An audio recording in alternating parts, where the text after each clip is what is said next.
মহাখালীর দুর্যোগ ও ত্রাণ অধিদপ্তরে আগুন জ্বালিয়ে ভাঙচুর করা হয়েছে। কর্তৃপক্ষ জানিয়েছে আগুনে পুড়ে গেছে 400 কোটি টাকার একটি সার্ভার, যা চলতি বছরই যোগ হয়েছিল দুর্যোগ ব্যবস্থাপনার বহরে।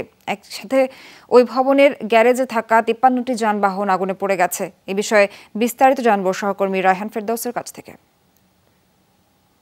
ঘন্টা ধরে যে সংঘর্ষ চলছে ঢাকার বিভিন্ন স্থানে, তার একটি ফলাফল আমরা এখানে দেখতে পাচ্ছি। মহাখালী দুর্যোগ ব্যবস্থাপনা ও ত্রাণ মন্ত্রণালয়, এই ভবনটি পুরোপুরি পুড়ে গেছে।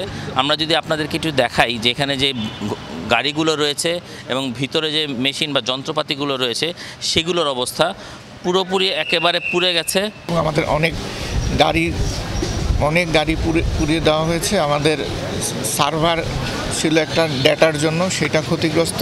সাব স্টেশনে এখন কাজ করতেছে আমাদের ডেস্কোর প্রকৌশলীরা, সেটাও ক্ষতিগ্রস্ত হয়েছে। আমরা এখন প্রাথমিক অবস্থায় সব কিছুর তথ্য পাওয়ার পর আমরা পূর্ণাঙ্গ করতে পারবো। খণ্ড খণ্ড কাচ, বিভিন্ন টাইলসের টুকরো, এগুলো বিভিন্ন জায়গায় ছড়িয়ে ছিটিয়ে আছে এবং এখনও যে উত্তাপ অর্থাৎ আগুন, এই অগ্নিকাণ্ডের যে ফলাফল সেটি কিন্তু এখনও একেবারে নিভে যায়নি এবং আমরা অনুভব করতে পারছি যে এখানে আসলে কতটুকু উত্তাপ রয়েছে। এখান থেকে আমাদের বৈদ্যুতিক সমস্ত ইয়াগুলো কন্ট্রোল এখান থেকে হতো, আর এইদিকে লিফট, ওইদিকে ছিল সিঁড়ি। এটা পুরোপুরি সম্পূর্ণ শেষ। 400 কোটি টাকা এটা যে হ্যান্ড ওভার হলে চলতি বছরে, সেটা একবার পুড়ে শেষ হয়ে গেছে। পাশ থেকে পাথর, আগুন, বাধ্য হয়ে আমাদের আন্তঃসংস্থা বের করার জন্য এই গ্রিলগুলো বাইরের লোকেরা ভাঙছিল। সব পুড়ে গেছে স্যার, কিচ্ছু নাই, সব শেষ।